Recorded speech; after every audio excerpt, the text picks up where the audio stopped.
There is a story that moves through certain corners of the auction world the way rumors move through any closed community.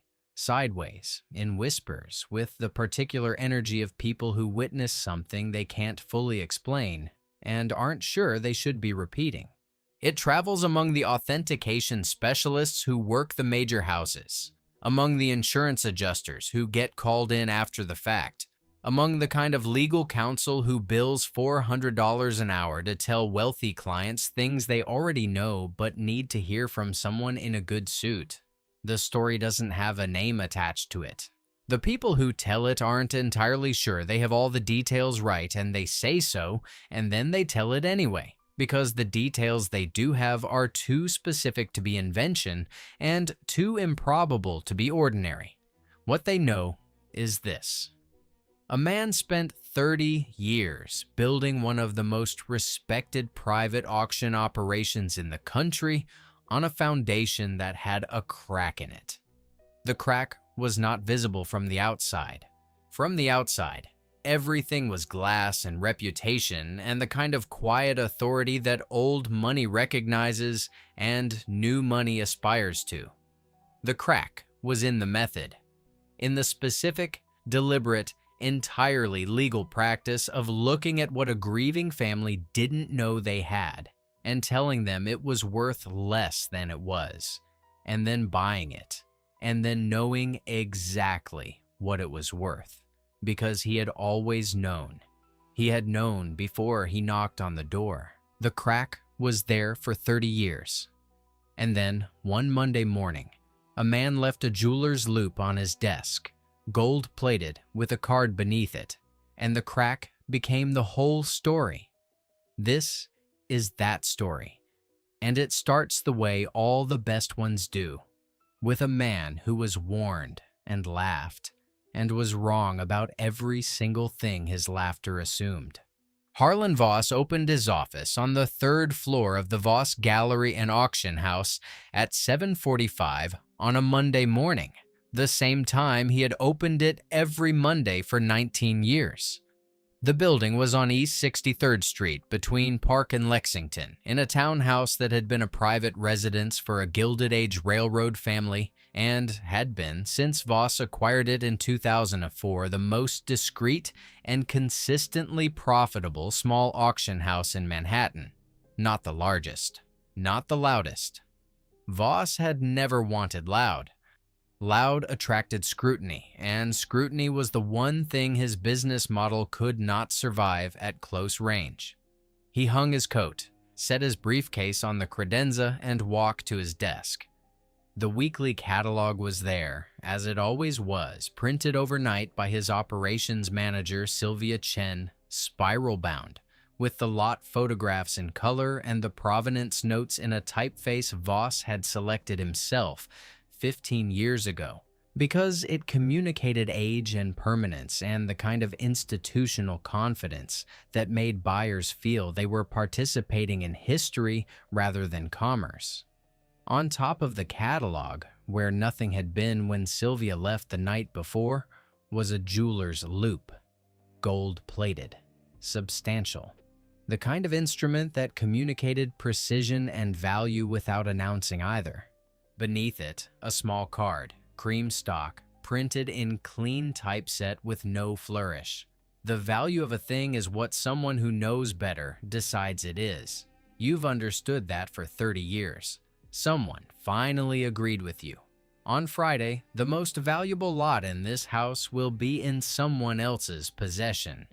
Not purchased, not borrowed. Relocated the way you relocated it from the people who didn't know what they had. The Gentleman. Voss read it twice.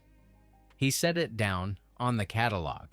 He picked up his phone, called Sylvia, and asked her what time she had left the building the previous evening and whether she had seen anyone in the building when she left. She said 7:15. And no. He called Marcus Webb, his head of security, and told him to come upstairs. Webb arrived in 4 minutes, a compact, careful man who had spent 12 years in private security after a career with the NYPD that had ended quietly and without incident. and read the card while Voss watched him. Webb asked if Voss wanted him to contact the police. Voss said no. Webb asked if he wanted to postpone Friday's auction. Voss looked at him the way he looked at everyone who proposed an action that would cost him money and reputation in the same gesture, and said that postponing a scheduled auction on the basis of an anonymous card would do more damage than anything the card could actually accomplish. Webb said he understood, and asked what Voss wanted him to do. Voss picked up the loop and turned it over in his hand. It was good quality, not a prop, not something purchased for effect. Someone had spent money on it. He set it back down. He said, "Find out how it got in here, secure the Whitfield lot, and make sure whoever wrote this doesn't get within 50 feet of this building between now and Saturday." Then he picked up his phone again and called the insurance assessor. The Whitfield lot was the reason Friday's auction mattered. It was, in the formal language of the catalog, Lot 14, a 1933 St. Gaudens Double Eagle, uncirculated graded MS-65 by the Professional Coin Grading Service, one of the authenticated examples permitted to exist in private hands following a decades-long legal resolution with the United States government. There were fewer than 15 of them in documented private circulation. The pre-sale estimate in the catalog read $6.5 million to $8 million, which was the kind of estimate that existed to create a floor, not a ceiling. The coin had come to Voss through an estate sale in Westchester County, the estate of a collector named Edmund Whitfield, who had died the previous spring at 81, leaving behind a house full of accumulated objects and a widow named Patricia, who had lived with those objects for 52 years without knowing what most of them were. Voss had known Edmund Whitfield distantly through the circuit of collectors and dealers and estate attorneys who formed the invisible infrastructure of his business. When he heard that Whitfield had died, he made a call, and the call led to an introduction to Patricia Whitfield. And within 3 weeks, he was sitting in the parlor of the house in Scarsdale with a cup of tea and a legal pad, and the quiet, unhurried manner that he had spent decades refining. The manner of a man who was there to help, who understood that grief made everything harder, who knew that the last thing a widow needed was the pressure of managing an estate full of objects she didn't understand and didn't want. He had submitted a written appraisal. The appraisal was thorough, professional, and wrong in the ways that mattered. The 1933 Double Eagle, identified in his notes as gold coin, early 20th century, collector grade, authentication pending, was appraised at $40,000. The authentication was not pending. He had recognized it in the first 10 minutes. He had kept his face still and his pen moving, and when Patricia Whitfield asked him if any of it was particularly valuable, he had said that some of the jewelry had sentimental value that might exceed its market value, and that a few of the coins were interesting, and that he would need to have some things looked at by specialists before he could give her a final number. She had accepted his offer for the collection. The total was $112,000. She had signed the paperwork on a Thursday afternoon in the same parlor with a cup of tea she didn't finish. He had sent a courier for the items the following week. The Double Eagle went into the Voss Gallery's climate-controlled secure storage on the second floor of the townhouse, behind a door that required a key card and a 4-digit code. It stayed there for 4 months while Voss prepared the sale.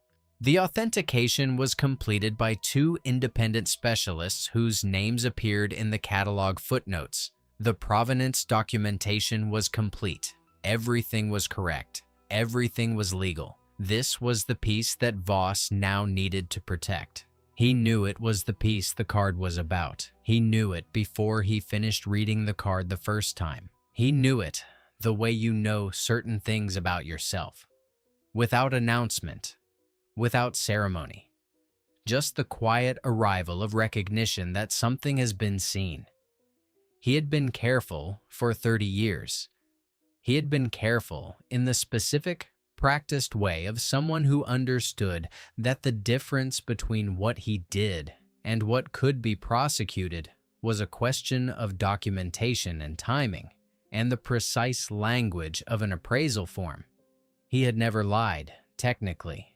He had offered his professional opinion, and his professional opinion had consistently found that certain items were worth less than a different professional opinion might have found, and the sellers had accepted his professional opinion because they didn't have another one, and because grief and time pressure and the language of expertise were reliable instruments in the hands of someone who had learned to use them.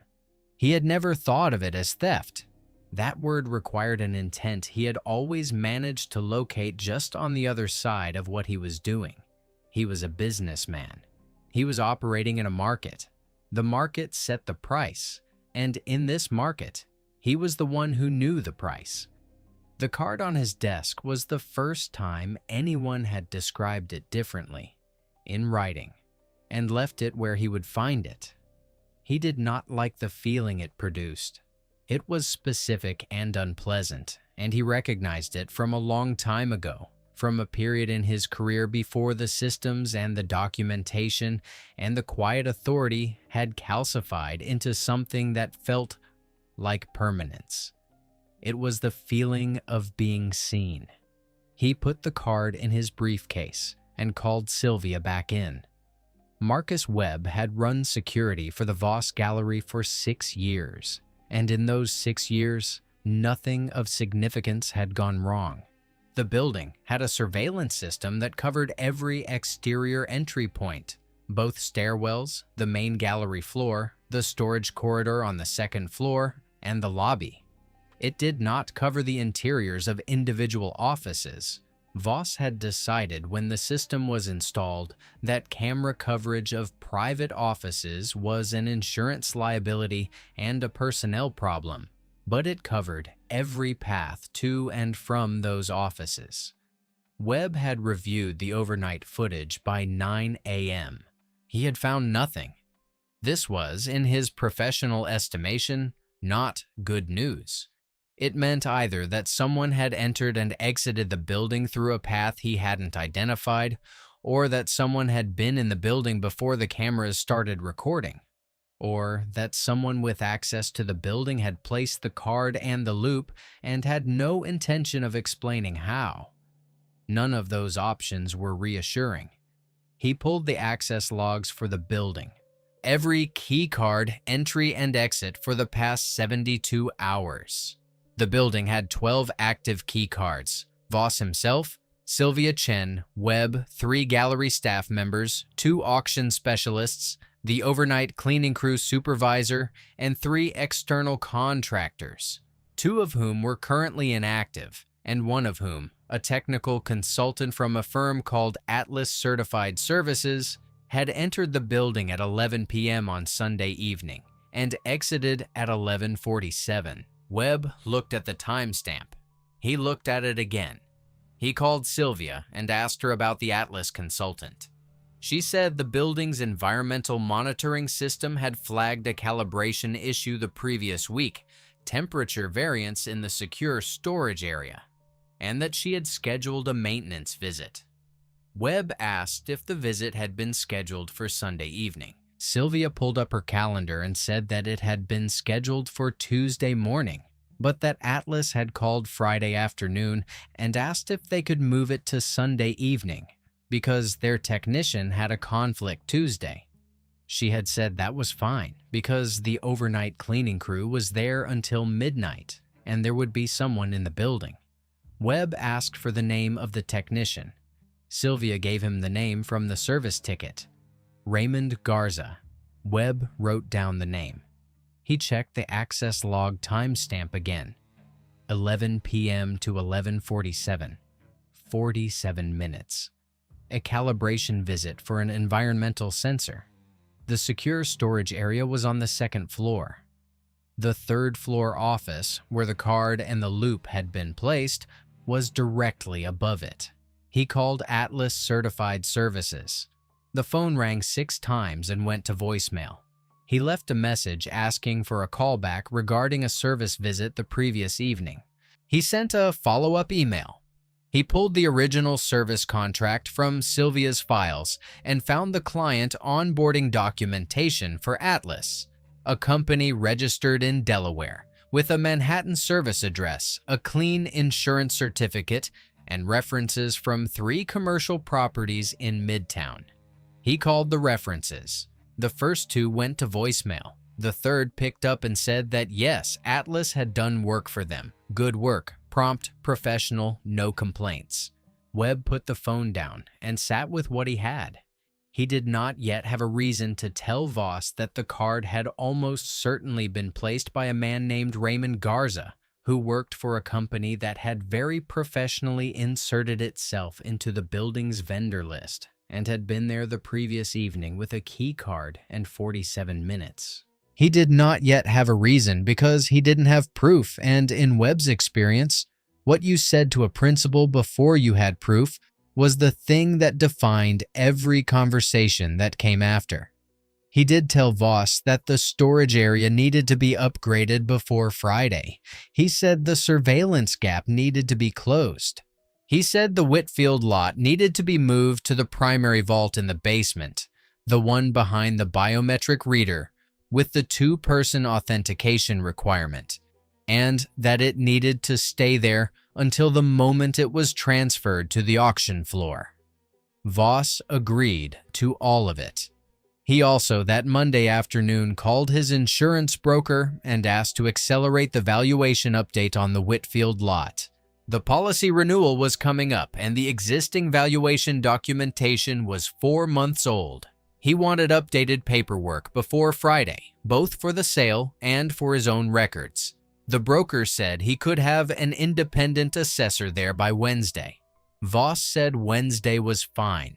He spent the rest of Monday feeling the way he sometimes felt before a significant auction. Not quite nervous, because nerves were for people who hadn't accounted for every variable, but aware. Alert in the specific way of someone who has been told that something is coming and has decided that his preparation is sufficient, while knowing, in the part of himself he didn't consult very often, that preparation and sufficiency were 2 different things. He kept the loop on his desk. He told himself later that he kept it because it was a good loop and he had no reason to throw it away. That was probably true as far as it went. The other truth, the one he didn't examine too closely, was that he liked having it there. It felt like a trophy. He had been warned, publicly, in the sense that the card existed and could theoretically be shown to people, and he had responded with competence and resources and the kind of institutional armor that had always been sufficient. The loop on his desk was the warning that he was going to prove wrong. He showed the card to 2 people. His general counsel, a woman named Diane Forsyth, who had been his attorney for 11 years, and who read the card with the careful blankness of someone who understood immediately what the line about relocated, the way you relocated it, was referencing, and chose not to say so. And his senior auction specialist, a man named Jeffrey Marsh, who had worked the rare coin market for 20 years, and who, when he read the card, said, "Someone knows what you paid for it." Voss said he was aware. Marsh said, "Do you know who?" Voss said that was what Webb was finding out. He did not say what he was thinking, which was, it doesn't matter who. What matters is whether they can get to it. And they cannot get to it. The basement vault was a converted wine cellar that a previous owner of the townhouse had built sometime in the 1920s. Stone walls 18 inches thick, a ceiling that had been reinforced when Voss purchased the building, a steel door with a biometric reader installed by a firm out of Zurich that had done the same work for 2 major Manhattan museums. The biometric reader required a palm scan from one of 3 authorized users, Voss himself, Webb, and Sylvia Chen. The door also required a physical key, a Medico, single cut with a restricted keyway, held by Voss and Webb. Both authentication factors were required simultaneously. The room had no windows, no ventilation access, and a separate power circuit with battery backup. The Whitfield lot was moved to the basement vault on Monday afternoon in a climate-controlled transport case, with Webb present and the movement logged in the chain of custody documentation. On Tuesday morning, Webb received a call back from Atlas Certified Services. He spoke to a woman who identified herself as the office manager, who pulled the records and told him that Raymond Garza had completed a scheduled maintenance visit on Sunday evening, that his access logs matched the work order, and that the calibration report had been filed with their system that same evening. She offered to email the report. Webb said yes. The report arrived within the hour. Complete, time-stamped, professional, covering exactly the work described in the service ticket. Webb read the report twice. He forwarded it to Sylvia. He put a note in his file. He could not find in any of it a single thing that was wrong. He did not stop feeling that something was wrong. The building had, by Tuesday afternoon, 4 additional security personnel on rotation, 2 exterior, 2 interior, brought in through a firm Webb used for event coverage. The auction gallery on the ground floor had been swept for surveillance devices and would be swept again Thursday evening. The basement vault had an additional camera installed, covering the door, monitored continuously from a second screen at Webb's desk. The auction was scheduled to begin at 2 p.m. on Friday, with the Whitfield lot as the final item. The lot would be transferred from the vault to the display case on the gallery floor at 1:45, escorted by Webb and 1 additional security officer, logged and documented at every step. On Wednesday morning, the independent assessor arrived. His name on the documentation submitted by the insurance broker was Thomas Aldridge. He was with a firm called Meridian Valuation Partners, which had offices in Midtown and a professional profile that matched the work. Commercial and fine art insurance valuations, coin and currency specialists on staff, references available on the firm's website. He arrived at 9:15 with a soft briefcase, a loop, his own, which he produced from his breast pocket, and the particular manner of a person who does precise work for a living. Economical, attentive, not given to unnecessary conversation. Sylvia met him in the lobby and walked him downstairs. Webb met them at the vault door. The chain of custody protocol required that the lot be removed from the vault in the presence of at least 2 authorized personnel logged on the physical form that lived in the fireproof cabinet beside the vault door, and that any external party handling the lot sign an access and handling agreement before touching anything. Aldridge signed the agreement without reading it, which was the thing that perfectly reasonable, credentialed professionals always did in these situations, because they had signed 100 of them, and they all said the same things. Webb noted it and said nothing. Sylvia logged the removal time. 9:22 a.m. The coin was in a slabbed holder, the rigid, sealed plastic case used by the grading service, with the coin visible through the clear face and the certification information printed on the label. Aldridge examined it for 11 minutes. He used his loupe, then a secondary magnifying device from his briefcase. He checked the certification number against the PCGS database on a tablet he produced from the same briefcase. He asked 2 questions. One about the provenance documentation, which Sylvia provided, and one about the sale estimate, which she declined to confirm. He made notes on a form with the Meridian Valuation Partners letterhead. At 9:33, he returned the slabbed holder to the transport case. Sylvia logged it. The holder was returned to the vault. Webb secured the door. Aldridge gathered his materials, thanked them for their time, and left the building at 9:41. The city moves around its invisible workers the way water moves around stone. Not because the stone isn't there, but because the water has learned the shape of it and has stopped needing to think about the shape. The delivery driver who buzzes up to an apartment and stands in the lobby with a package while the front desk staff checks his ID is doing something no one watches closely. Because it happens every hour of every day and the machinery of the city has processed it into background. The IT contractor who sits at a workstation with a cable and a laptop is doing something no one questions. Because the systems require maintenance, and the maintenance requires people, and the people are, by definition, not a variable. The systems are designed to examine. The insurance assessor who arrives with credentials and signs the handling agreement and spends 11 minutes with the most valuable object in the room is doing something that the entire security architecture of the building is built to accommodate.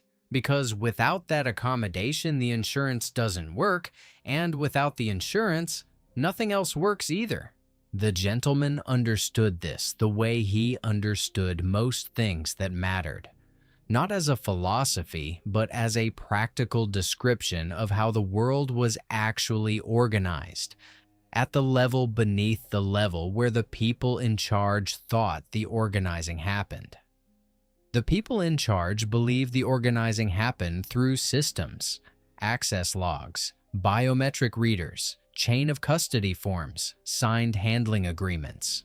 They were right that those things organized certain categories of movement. They were wrong about which categories mattered. He had not walked past the biometric reader. He had been logged through it as part of a process that the biometric reader existed to protect. He had not accessed the vault without authorization. He had been given authorization in writing in a process that the authorization system existed to manage. He had not needed to defeat the security. The security had opened the door. If you had been standing in that basement room at 9:22 a.m. on Wednesday, watching a credentialed assessor examine a coin while two authorized personnel logged the access on the official form, you would have seen exactly what you expected to see. The system working correctly. The chain of custody intact, the documentation in order. The coin in its holder, examined, returned, secured. You would have seen that. And you would have been watching the plan complete itself, and you would not have known it. And that is precisely the point. The 1933 Double Eagle was in its slabbed holder when it went back into the vault at 9:33 a.m. on Wednesday. Webb secured the door. Sylvia filed the log. Thomas Aldridge of Meridian Valuation Partners walked out of the building at 9:41 with a soft briefcase and a professional demeanor, and the Midtown morning moving around him the way it moved around everyone who belonged to the category of person the city had already decided not to look at twice. The auction on Friday went ahead as scheduled. 2 p.m., 16 lots, 31 registered bidders in the room, and 11 on phone lines, managed by Sylvia from the podium. Voss ran the auction himself, as he always did for significant sales, his voice the instrument of the room, the paddle numbers rising in the rhythm he had spent a career learning to read. Webb stood at the back, watching the door. Lot 14 was announced at 3:58 p.m. Sylvia walked to the vault at 3:45, logged the removal, carried the transport case to the gallery floor with one of the additional security officers, placed the slabbed holder in the display case under the auction lights. Webb was present. The log was complete. The chain of custody was intact. Jeffrey Marsh, standing at the display case to answer bidder questions before the lot opened, looked at the coin for a long moment. He had seen the Double Eagle before, had held it briefly when it first came in. He looked at it now through the clear face of the slab. He looked at the certification number on the label. He pulled out his phone and opened the PCGS database and typed in the number. He looked at what came back on the screen. He looked at the coin. He looked at the screen again. He walked to where Voss was standing near the podium and said quietly that they needed to stop the auction. Voss looked at him. He said, "The auction does not stop." Marsh said, "The number on the slab doesn't match the coin." The silence that followed lasted approximately 4 seconds. It was the kind of silence that happens when a piece of information arrives that is too large for the brain to process at normal speed, and the brain slows down to match the size of the thing. Voss looked at Marsh. Marsh looked back. Neither of them moved. The coin in the display case was a 1933 St. Gaudens double eagle. It was authentic. It was graded MS65. The certification number on the slab was the correct number for that grade. It was not the number for the Whitfield coin. It was the number for a different MS65 double eagle from a collection that had been auctioned at a house in Chicago 14 months earlier, and which, according to the public records of that auction, had sold for $5.9 million and was now in documented private ownership in Geneva. Marsh said, "The coin in the case is real. It is not our coin." Voss walked to the display case. He looked at the coin. He looked at the slab. He looked at the certification number.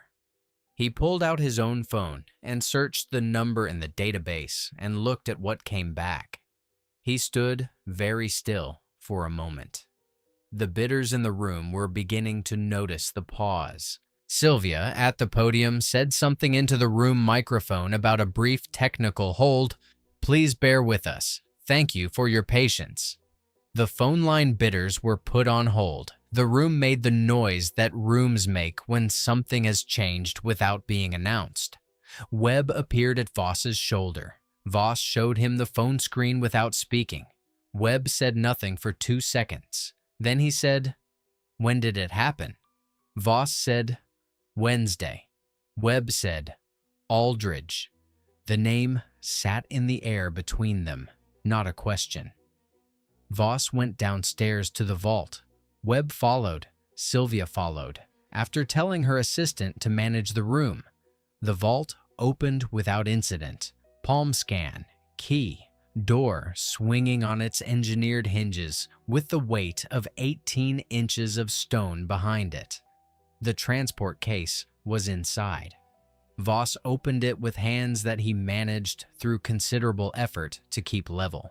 The slabbed holder that had gone into the vault on Wednesday morning was there. The coin inside it was real.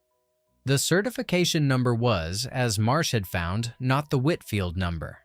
And beneath the slab, in the bottom of the transport case, was a single sheet of paper, folded once, creamstock clean typeset.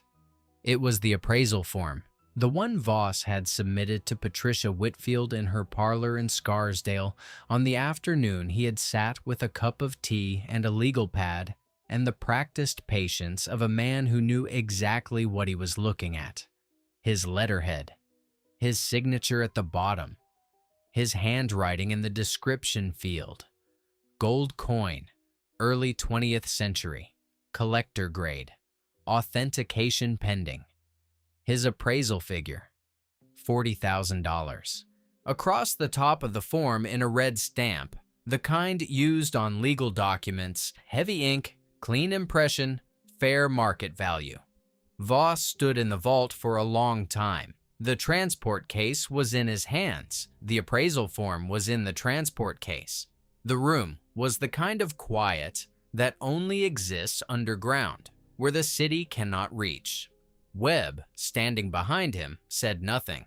There was nothing to say that the room hadn't already said. The thing that Voss understood, standing there, and that he would spend the following weeks trying to understand without success, was not that the coin was gone.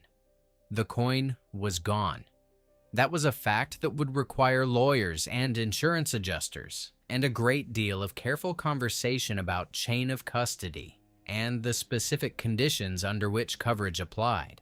The thing he understood was the other fact, the one that lived underneath the logistical fact, the way the crack had always lived underneath the surface. The appraisal form was the argument, not the taking of the coin. That was the mechanism, the delivery system, the method by which the argument arrived. The argument was the form. The argument was his handwriting, his signature, his professional opinion rendered in the language of legitimate commerce, sitting in the vault where the thing it had misdescribed used to live. He had told Patricia Whitfield that the coin was worth $40,000. He had known it was worth conservatively $6 million. He had submitted that opinion in writing, on his letterhead with his signature. The form had been there the whole time. It had always been real. The gentleman had not created anything. He had retrieved something and put it somewhere Voss could not avoid seeing it. That was the part that had no solution. The legal problem had solutions, or at least it had a legal system capable of generating the appearance of solutions. The form had no solution because it was not a legal problem. It was a description. He could not sue anyone for putting an accurate document in a transport case.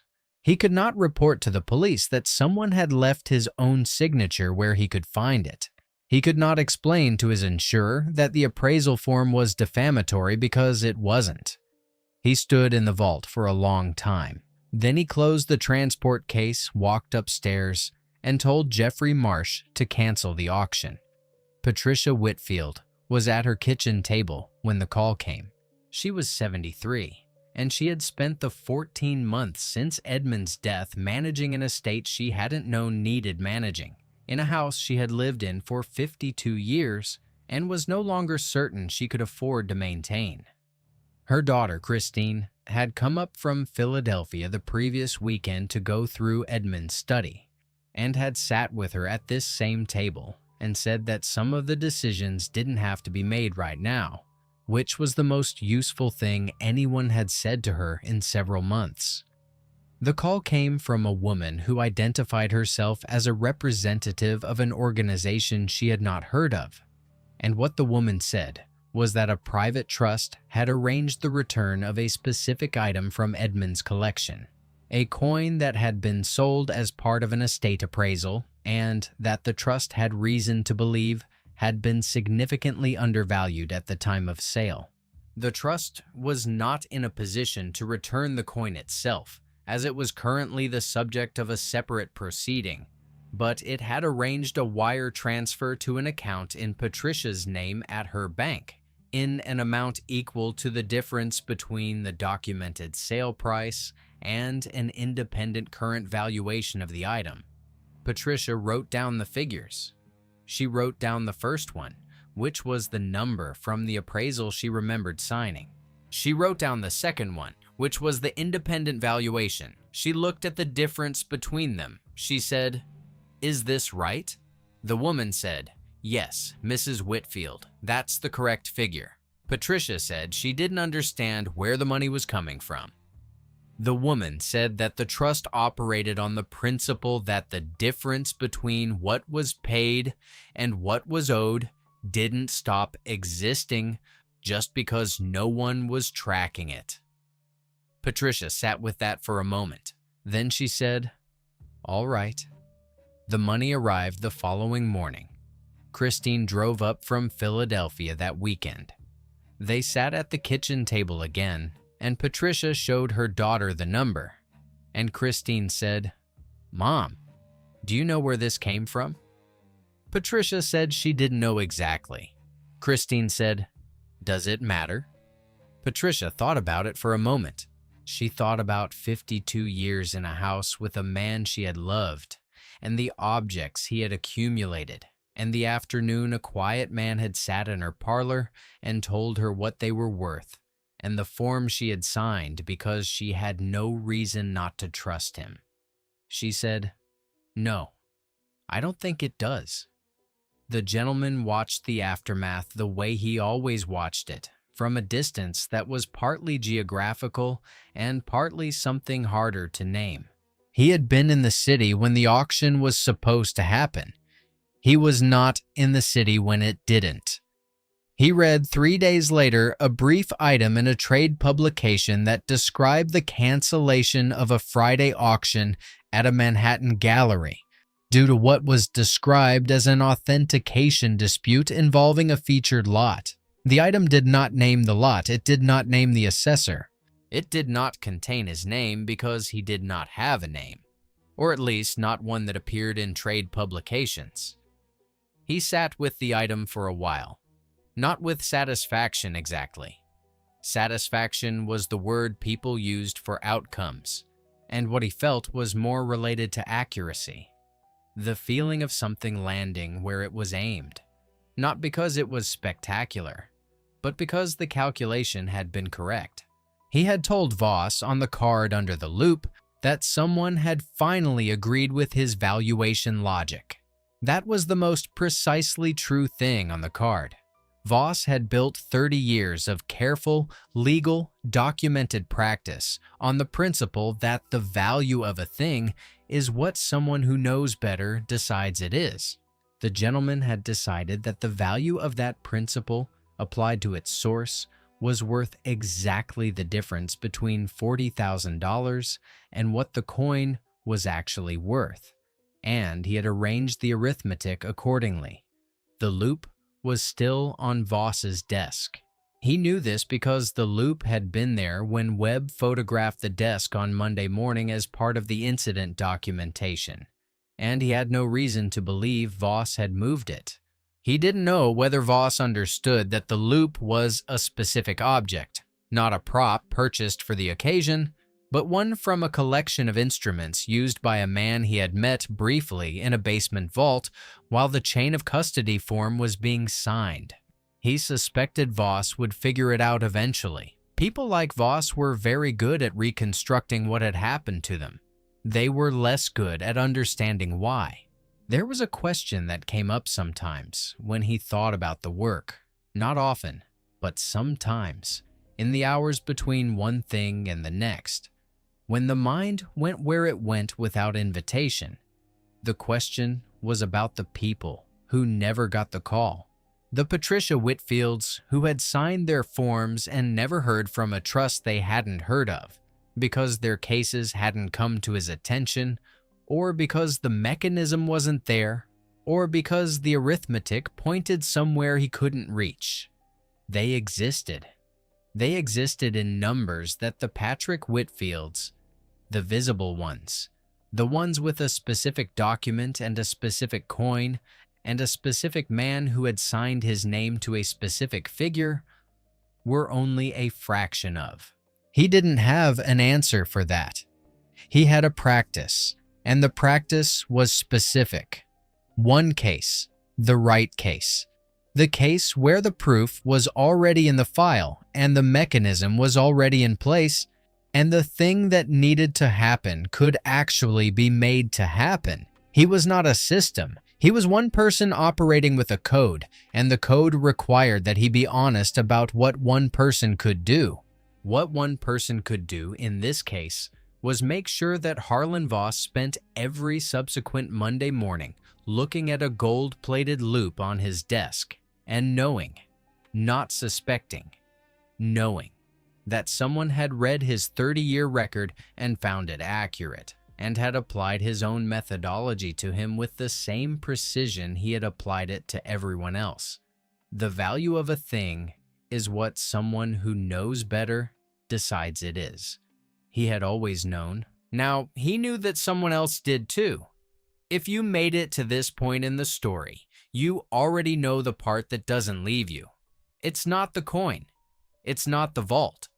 It's not the figure on the appraisal form, though that figure does a particular kind of work once you've seen it. It's the loop. He left it there on Monday morning before anyone arrived. He placed it on top of the catalog, on a desk in a locked building, in a way that should not have been possible. And the man who found it, a man who had spent 30 years deciding what things were worth, who had refined that practice into an art form, who had a loop of his own in his breast pocket because of course he did, picked it up and turned it over and decided it was good quality, and kept it. He kept the warning. He put it on his desk like a trophy. That decision was the first move of a plan he didn't know he was participating in. Every decision he made after it, accelerate the insurance assessment, move the coin to the vault, bring in the outside assessor, log it all carefully and correctly, was the next move. He built the apparatus of his own defeat with the same competence he had applied to everything else. He was good at this. That's what made it precise. The question worth sitting with, not a rhetorical one, a real one, is this. If someone handed you a document with your name on it, describing something you had done, and the document was completely accurate, what would you do with it? Voss put it in his briefcase. He kept it. He didn't destroy it, didn't dispute it, didn't hand it to his lawyers. He held on to the evidence because on some level the evidence was his. That's the part that doesn't have a clean answer. Most of us hold on to more than we should. Most of us have a document somewhere, not literal, not on paper, but present, that we don't show anyone, that describes something we did with precision, and that we haven't figured out what to do with. The gentleman left one in the vault. He left it where it would be found by the person who needed to find it, in a place that could not be explained away, at the end of a plan that used every resource the target had assembled to protect himself.